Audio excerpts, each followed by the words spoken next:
Bonjour à tous, bienvenue dans Politique Matin. Nous sommes ensemble pendant 1 heure pour vous informer sur toute l'actualité politique et parlementaire.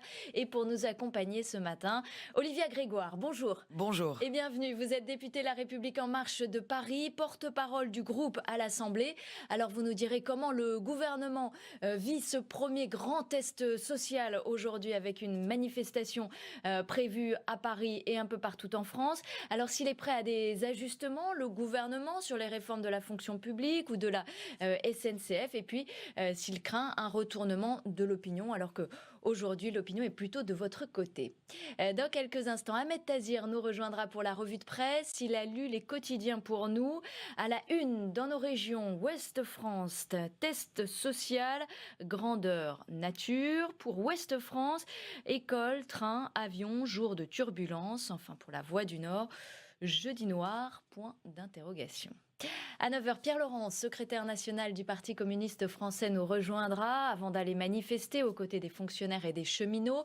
La gauche a appelé de façon unitaire à défiler. Alors, est-ce un rassemblement ou une unité de façade? Pense-t-il pouvoir faire reculer le gouvernement? Comment réagit-il face au placement sous contrôle judiciaire de Nicolas Sarkozy?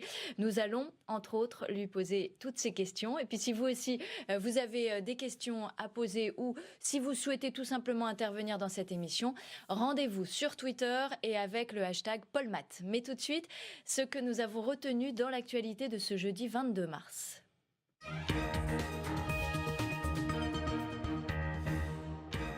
Fonctionnaires et cheminots dans la rue, ils manifestent aujourd'hui contre les réformes du gouvernement pour défendre leur statut. Ils seront rejoints par les organisations de gauche. 180 rassemblements sont prévus partout en France. À Paris, les cortèges convergeront vers la Bastille. Je vis l'enfer de cette calomnie. Ce sont les propos tenus par Nicolas Sarkozy devant les juges hier. L'ancien président de la République est ressorti dans la soirée avec une mise en examen dans l'affaire du financement présumé par la Libye de sa campagne électorale de 2007.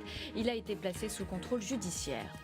La restriction du droit d'amendement provoque la colère des parlementaires. Hier, la ministre de la Justice, Nicole Belloubet, a provoqué un incident de séance pendant les questions au gouvernement en mettant en cause la qualité des amendements. Les députés de l'opposition ont quitté l'hémicycle. Pour démarrer, bien sûr, notre dossier du jour, à la une, la grande manifestation de la fonction publique et des cheminots. Les syndicats et les organisations de gauche ont appelé de façon unitaire à descendre dans la rue pour protester contre les réformes de la fonction publique et de la SNCF. 25 000 personnes sont attendues à Paris. Alice Rougerie, Félix Huel, Céline Martel et Rabika. Donc la campagne, très important demain, de prendre énormément de tracts et d'affiches. Tracts et affiches prêtes pour la manifestation. Tout a été pensé pour un maximum de visibilité. On a également cela, supprimer des fonctionnaires, c'est supprimer le service public. Le voici le mot d'ordre, défendre le service public, donc le statut des fonctionnaires et leur pouvoir d'achat. Le message que nous voulons passer, c'est que les fonctionnaires ne sont ni des nantis, ni des privilégiés, et que nous sommes habités par le service public, et nous le réitérons, nous le disons haut et fort, nous sommes fiers d'être fonctionnaires. Pour faire entendre ce message, 7 syndicats sur 9 manifesteront côte à côte. Donc il y a une convergence des deux manifs. Un front uni, assure cette représentante. On a réussi à construire donc un cahier revendicatif commun qui fait que il n'y a pas de dissension, il n'y a pas de désaccord sur les principes. Donc c'est vrai que ça facilite effectivement les choses. La gauche aussi unie, c'est en tout cas le message envoyé par Olivier Besancenot et 11 formations, un front commun pour soutenir les syndicats. On a créé un cadre unitaire pour appuyer les mobilisations, dire à ceux et celles qui vont lutter contre la politique du gouvernement qu'on est soudés et qu'on sera soudés à leur côté jusqu'au bout. C'est un front populaire qu'il faut construire de tout le pays pour barrer la route au projet de casse de la SNCF de Macron et au-delà, tous les projets antisociaux qui s'accumulent. À noter ici l'absence remarquée de Jean-Luc Mélenchon et Benoît Hamon qui seront bien présents dans les cortèges, tout comme Olivier Faure, nouveau patron du PS. Lui défilera loin des autres leaders de la gauche. Alors Olivia Grégoire, vous êtes députée La République En Marche de Paris, porte-parole du groupe à l'Assemblée. Est-ce que la majorité est attentive à ces revendications de la fonction publique, de la SNCF? Bien sûr que la majorité est attentive, la majorité est à l'écoute, va observer avec beaucoup d'attention le mouvement d'aujourd'hui. Après, j'avais envie de rappeler juste deux choses. Premièrement, et ça peut étonner, c'est vrai que nous avons un gouvernement et un président qui avait annoncé un certain nombre de grandes transformations au sein de son programme. Nous les mettons en œuvre avec un rythme important. Pourquoi ? Parce que nous souhaitons que les transformations soient assez rapidement exécutées pour qu'on puisse retrouver du pouvoir d'achat, de la croissance. Donc il y a une question de temps. Nous croyons au programme que nous développons et la majeure partie des Français nous sait gré, je ne vais pas rentrer dans les chiffres, il est un peu tôt, mais la majeure partie des Français nous sait gré de mettre en œuvre les réformes que nous avions annoncées. C'est vrai que ça change un peu et que ces dernières années, on n'avait pas forcément vu ça. La réforme de la SNCF par ordonnance, c'était annoncé ça dans la le réforme programme de la d'Emmanuel Macron ? SNCF était annoncée. Le fait qu'il fallait transformer la SNCF pour qu'elle puisse mieux se développer et pour qu'on puisse renforcer la qualité du service pour les usagers faisait partie des propositions au sein du programme d'Emmanuel Macron. Pas la méthode. Pour ce qui est de la méthode, en l'occurrence, c'est un peu, c'est plus précis aujourd'hui, mais ça fait partie aussi de la méthode qui a été mise en œuvre sur le dialogue social. Et je veux le dire aujourd'hui avec force, on est dans la concertation et sur la SNCF et sur fonction publique, avec des agendas différents, plus courts sur la SNCF, plus longs sur Action C'est publique. pas paradoxal 2022. de parler de concertation alors que Mais pas du d'un autre tout. côté on passe par ordonnance ? Pas du tout, parce que c'est comme au sein du dialogue social avec la réforme de Muriel Pénicaud l'été dernier. La concertation permet des propositions, après on veut les mettre en œuvre rapidement, et donc au cœur des ordonnances, vous avez les pistes et l'atterrissage de ce qui a été émis pendant la concertation. Donc on concerte, on décide avec les syndicats, on écoute, et ensuite on met en œuvre. La mise en œuvre doit être rapide, et c'est pour ça que la méthode ordonnance est proposée. Mais ce qui est important de dire, parce que je voudrais pas qu'on donne le sentiment que le gouvernement ne concerte pas sur les deux réformes qui aujourd'hui mettent les gens dans la rue, pour dire les choses clairement. Nous sommes en concertation. Elisabeth Borne est encore, et Laurent Berger le rappelait sur RTL il y a quelques minutes, Elisabeth Borne est encore à l'écoute pendant plus d'une dizaine de jours, une quinzaine de jours. Il y a des réunions tous les jours. Il y a des réunions calées sur l'ensemble. Mais de Bruno Le l'année. Maire dit aussi d'un autre côté, nous tiendrons. Oui, Donc, mais on a l'impression que vous n'avez pas l'intention de céder quand même. Ces expressions, ce qui compte, c'est le choix du Premier ministre, c'est aussi le choix du Président. Je ne crois pas qu'on soit dans un « nous tiendrons » sans écouter. Vous savez, tenir, ça ne veut pas dire ne pas écouter. Tenir et savoir avoir une idée de ce vers quoi on veut aller en termes de transformation ne veut pas dire qu'on ne va pas écouter en matière de portabilité des droits, en matière de sac à dos social, en matière de statut, que ce soit en matière de fonction publique comme des cheminots. Donc, aujourd'hui, nous sommes à l'écoute. Il y a encore beaucoup de rounds de concertation en cours. Les propositions des syndicats sont en cours d'analyse, en cours d'échange avec les membres du gouvernement. Laissons un peu le temps aussi à la concertation d'aboutir. Moi, je crois que nous pouvons trouver, comme le dit à juste titre Laurent Berger ce matin, des pistes qui vont être intégrées, qui vont transformer. Ce qui compte, c'est que la piste de départ soit pas exactement la même que la piste d'arrivée. Il n'y a pas un petit manque quand même de pédagogie ou un déficit de communication de votre part ? Écoutez, de ma part, j'essaye pour le coup de faire le plus de pédagogie possible, mais moi je fais pas partie des gens qui sont omniscients ou qui... Bon, il y a toujours un déficit de pédagogie quand on met en œuvre des réformes aussi complexes, des transformations aussi profondes. Il faut qu'on explique, vous voyez typiquement sur les cheminots, il faut qu'on explique plusieurs fois que le statut, ce que nous proposons aujourd'hui, n'a pas pour objectif de casser l'entreprise SNCF, bien au contraire, a vocation à la pérenniser, a vocation à faire en sorte qu'elle soit plus efficace dans les années qui viennent, typiquement sur le statut des cheminots, et je le répéterai, les cheminots d'aujourd'hui ne sont absolument pas menacés, nous parlons des cheminots de demain, nous parlons aussi d'une mise en concurrence qui a été décidée, et je souhaite le rappeler, certes dans le cadre de l'Union européenne, mais ce n'est pas Emmanuel Macron qui a décidé d'ouvrir la concurrence, la SNCF, c'est dans le cadre du quinquennat précédent. Il y a une réforme en cours. L'objectif, encore une fois, c'est pas des mots, j'y crois sincèrement, c'est pas moins de services publics. C'est mieux de services publics. Voilà, on a aujourd'hui un vrai problème avec des trains qui coûtent 30% plus cher, une vétusté du réseau, des usagers qui sont pas contents. Ça veut dire que cette grève aujourd'hui, elle est injustifiée, tout comme la grève perlée qui nous attend pendant 3 mois à partir du début avril ? Moi, je suis une démocrate sociale convaincue. Alors, le droit de grève est un droit inaliénable. Je pense que c'est important que chacun s'exprime et qu'aujourd'hui est une journée importante d'expression du front syndical et des agents de la fonction publique. Point 1. La grève perlée, malgré la beauté du mot, est plus angoissante à mon sens. Pourquoi ? Pas pour moi, pour les usagers, pour les Français. On commence à voir la galère, entre guillemets, aujourd'hui. Ce qui va se passer dans les semaines qui viennent va être très compliqué. Là, je vais être un peu plus dur. C'est vrai que les messages de la section CGT, l'email qui a été envoyé, la réaction de Guillaume Pépi qui a été à la hauteur hier, si vous voulez, entre faire part de ses préoccupations, ce que je trouve tout à fait normal dans le cadre de cette grève, pour expliquer aux téléspectateurs, désorganisation, pas de zèle, hein, c'est ce qu'ils expliquent. Désorganisation pendant les heures de travail. Très grave sur laquelle il faut revenir. Une phrase grave qui est nous ne mettrons pas dans ce mail tout ce que nous vous recommandons de faire. 3 petits points. Qu'est-ce qu'il y a derrière cette suggestion ? Parlons-nous de potentiel sabotage. Là, c'est beaucoup moins... Enfin, c'est très grave et ça doit être observé de façon très sérieuse. Donc, ce qui se joue aujourd'hui aussi, je vais vous dire une chose. Bien sûr que c'est contre le gouvernement, bien sûr que c'est une façon d'interpeller. Ça veut dire que c'est peut-être C'est aussi un jeu entre les syndicats. Ce qu'il se passe aujourd'hui entre les syndicats va être très intéressant. La CGT va-t-elle réussir à cannibaliser le mouvement social ou va-t-elle être plus isolée ? Les syndicats plus réformistes vont-ils parvenir à se faire entendre ? Comme certains le répètent, le blocage, la convergence Mais des vous avez luttes, perdu les syndicats réformistes que vous aviez avec le Code du travail. je ne crois pas qu'on ait perdu. Je pense que le dialogue n'est rompu avec aucun. Et je pense qu'un certain nombre de syndicats ont compris que le statu quo n'était pas tenable. Maintenant, c'est comment on améliore les choses et comment on concerte et on avance ensemble pour réformer. Mais ce qui est sûr, c'est que c'est avant tout, à mon avis, très intéressant à observer entre les syndicats ce qu'il se passe aujourd'hui en matière de leadership, vous le savez.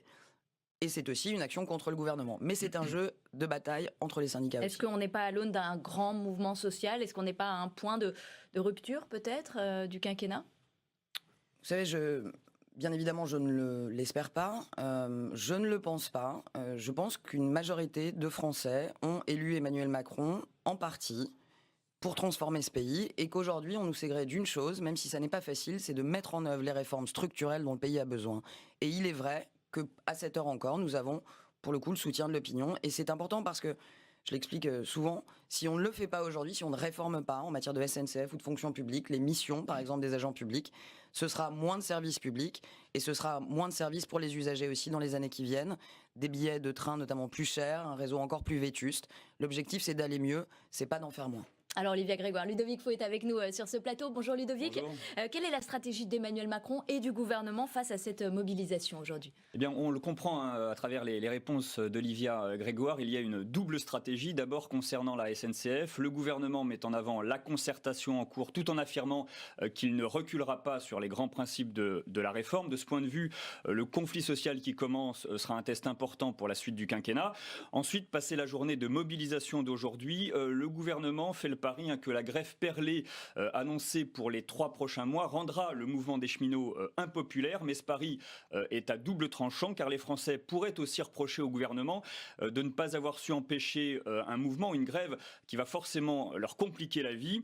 C'est donc en partie au moins sur le terrain de l'opinion que la bataille du rail va se gagner ou se perdre. Et puis plus largement, c'est aussi la capacité d'Emmanuel Macron à poursuivre les réformes qui est en jeu. Alors sur le front social, Emmanuel Macron a gagné le premier round, c'était lors de la réforme du Code du travail. Le gouvernement a-t-il plus à craindre de la mobilisation justement contre la réforme de la SNCF qui va faire office de deuxième round, on peut dire ? Oui, alors en tout cas le contexte est différent. À l'époque de la réforme du Code du travail, les Français étaient encore dans une sorte d'attente bienveillante à l'égard du président. Aujourd'hui, c'est plutôt le mécontentement qui domine dans l'opinion. Emmanuel Macron est en baisse dans les sondages et plusieurs indicateurs sont inquiétants pour le chef de l'État. Une étude réalisée par l'Institut ELAB montre par exemple que 58% des Français estiment que la politique d'Emmanuel Macron est conforme à ses engagements de campagne. Ça, c'est plutôt bien pour le président. Sauf que ces mêmes Français sont 74% à trouver cette politique injuste. Alors preuve que l'Élysée est conscient du danger, le gouvernement a décidé de lâcher un peu de lest sur la CSG. À partir de 2019, 100 000 couples de retraités modestes qui se situent juste au-dessus du seuil d'application de la réforme de la CSG seront finalement exonérés de la hausse qui s'applique depuis le début de l'année. L'objectif est clairement d'empêcher une éventuelle coalition des mécontents qui irait des cheminots aux retraités. Merci Ludovic Faux pour toutes ces précisions. Est-ce que le gouvernement peut vraiment rester droit dans ses bottes ? On se souvient de cette expression de 1995 pour Alain Juppé.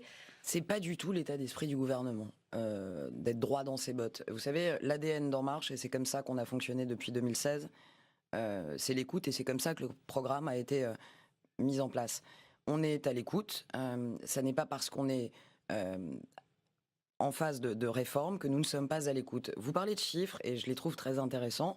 D'abord, sur le premier point, ça ne bouge pas. C'est-à-dire qu'on a depuis plusieurs mois quand même 6 Français sur 10 qui savent que ça ne va pas forcément être facile, mais qu'on met en place des engagements qui sont ceux que nous avions annoncés. Il y a un chiffre que je trouve très intéressant en matière d'opinion publique parce que le pire dans ces débats, c'est la stigmatisation d'une partie ou d'une autre, que ce soit les agents publics, que ce soit les cheminots ou que ce soit le gouvernement. Aujourd'hui, les agents de la fonction publique, puisqu'on parle d'opinion, suivent les 2 tiers des propositions qui sont les propositions majeures du gouvernement en matière de réforme. Vous avez 76% des Français qui sont d'accord pour le plan de départ volontaire, vous avez 72% des fonctionnaires qui sont d'accord avec le plan de départ volontaire. Vous avez aussi 67% des Français qui sont d'accord avec la rémunération au mérite. Vous avez quasiment 60% des agents qui comprennent totalement l'idée d'une rémunération au mérite. Les agents de la fonction publique sont parfaitement conscients, ce sont les premiers à être conscients que le sujet de leur Vous fiez à mission l'opinion, mais l'opinion, elle peut se retourner aussi. Mais bien sûr, l'opinion peut se retourner. Il y a des données d'opinion qui sont moins faciles pour nous. Je les regarde toutes. Mais ce que je veux dire par là, c'est ne faisons pas croire non plus que l'intégralité de la fonction publique est contre l'idée d'une amélioration de leur mission et d'un certain nombre de projets de réforme. Ça n'est pas le cas. Et nous avons un certain nombre et de représentants syndicaux et d'agents de la fonction publique qui sont parfaitement conscients qu'aujourd'hui, ils sont 6 sur 10 à se sentir mal aimés. Le cœur du problème, c'est les Français adorent leur service public. Et aujourd'hui, les agents du service public se sentent tout autant mal aimés que les Français les adorent. Il y a un problème de mission, de reconnaissance, et c'est le sujet sur lequel nous travaillons. Est-ce que vous pourriez reculer ou faire des ajustements, comme ça a été le cas justement sur la CSG? Moi, la sémantique est intéressante. Qui parle de guerre? Ça n'est pas La République En Marche. Ce sont les Insoumis. Nous ne sommes pas dans cette sémantique belliqueuse. Nous, reculer, avancer, lâcher, tenir, c'est pas moi ma façon de voir les choses. On est en concertation, il y a des propositions sur la table, il y a ce qui se passe dans la rue, il y a ce qui se passe en négociation avec le gouvernement, et je suis persuadé que le gouvernement est à l'écoute, et que notamment sur un certain nombre de sujets de portabilité de droits, c'est pas rien, et de mobilité par exemple, le gouvernement est à l'écoute des propositions des syndicats. Donc on n'a pas à reculer ou avancer, on a à construire ensemble, à écouter, à concerter. Mais vous voyez qu'il y a une convergence de lutte. Est-ce que malgré vous, vous n'avez pas ressoudé l'opposition de gauche? Non, je ne crois pas qu'on ait ressoudé l'opposition de gauche, ça c'est sûr. Je pense après que les gauches jouent aussi leur match dans leur lien avec les syndicats, qui jouent eux-mêmes le match entre syndicats. Donc je pense qu'il y a, et on l'a bien vu, pourquoi Jean-Luc Mélenchon n'était pas aux côtés de Besancenot, où sera Olivier Faure dans la manifestation loin de Jean-Luc Mélenchon. Enfin, il y a des jeux de go là qui se passent, qui en l'occurrence ne m'occupent pas au quotidien, puisqu'on est occupé au travail et à la réforme. Mais il est vrai qu'il y a des jeux au sein de la gauche, au sein des syndicats. Ça, je dirais que ça regarde ceux qui sont dans ce jeu. Nous, on essaye d'expliquer nos réformes et de convaincre qu'il n'y a pas à reculer, avancer, être droit dans ses bottes. On est à l'écoute. L'objectif est qu'il y ait des mesures qui soient proposées et portées par les organisations syndicales qui soient acceptées.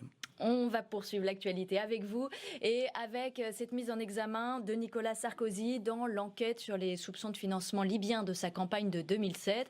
L'ancien chef de l'État est accusé de corruption passive, financement illégal de campagne électorale et recel de fonds publics libyens. Il a été placé sous contrôle judiciaire et ce matin, il crie à la calomnie. Elsa Mondingava. Hier soir, autour de 20h, la voiture de Nicolas Sarkozy quitte l'Office central de lutte contre la corruption. 1 heure plus tard, l'information tombe. L'ancien chef de l'État est mis en examen pour financement illicite de campagne électorale, corruption passive et recel de fonds publics libyens. Les enquêteurs soupçonnent Nicolas Sarkozy d'avoir bénéficié d'argent de la part du dictateur libyen Mouammar Kadhafi par l'intermédiaire d'un homme d'affaires sulfureux, Ziad Takieddine, pendant sa campagne pour l'élection présidentielle de 2007. C'est ce que Kadhafi avait affirmé quelques semaines avant sa mort. Dans un document exclusif, Le Figaro publie ce matin les propos tenus par Nicolas Sarkozy devant les juges. Il nie les faits qui lui sont reprochés et rappelle avoir obtenu le mandat de l'ONU pour frapper la Libye en 2011. Croyez-vous que si j'avais la moindre chose à me reprocher en la matière, j'aurais été assez bête, assez fou pour m'attaquer à celui qui m'avait à ce point financé ? L'ancien président de la République défend son innocence et déclare « Je suis accusé sans aucune preuve matérielle. Depuis le 11 mars 2011, je vis l'enfer de cette calomnie. » Nicolas Sarkozy affirme notamment avoir perdu l'élection présidentielle de 2012 et la primaire de la droite en 2017 à cause de ces polémiques. Hier, l'ancien chef de l'État a demandé au juge de bénéficier du statut de témoin assisté. Il sera finalement mis en examen et placé sous contrôle judiciaire. Sur les réseaux sociaux, quelques membres de sa famille politique ont réagi. Éric Woerth témoigne de son amitié à Nicolas Sarkozy dans cette épreuve. Mais pour l'heure, les soutiens restent timides. Olivia Grégoire, comment vous réagissez face à cette mise en examen et ce placement sous contrôle judiciaire ? Je réagis d'abord en pensant que la priorité est à ce qu'on s'est dit avant, la qualité du dialogue social et la façon dont on transforme notre pays. Je pense que la présomption d'innocence vaut pour tous. Je l'ai défendue pour un certain nombre d'hommes politiques. Je la défends aujourd'hui pour Nicolas Sarkozy. Je pense qu'il est aussi important que, de façon équilibrée, on respecte la présomption d'innocence et en même temps, la justice avance et fasse son travail. Je pense que les deux sont importantes. Ce que je pense inutile, en revanche, c'est dans un contexte, vous savez, moi j'ai pas oublié comment nous avons été élus en 2017 et les scores et le Front National au second tour. Donc ce qui est important, c'est aussi dans quelle mesure ça ne délite pas le lien de confiance avec les Français. C'est un sujet grave et j'espère qu'aucun politique, et d'ailleurs c'est le cas, ne l'exploitera de façon déraisonnée, notamment comme le tweet de Ségolène Royal hier soir sur l'ordre juste. Je crois que notre justice fonctionne pour les faibles, pour les puissants, et donc qu'elle fasse son travail. Mais la présomption d'innocence existe et elle est valable pour un ancien président de la République. On va parler à présent de cet incident de séance pendant les questions au gouvernement hier. Les députés de l'opposition ont quitté l'hémicycle après des propos de Nicole Belloubet mettant en cause la qualité de leurs amendements. Elle tentait de justifier la restriction du nombre d'amendements en fonction du poids de chaque groupe proposé dans le cadre de la réforme institutionnelle. Loris Boischaud.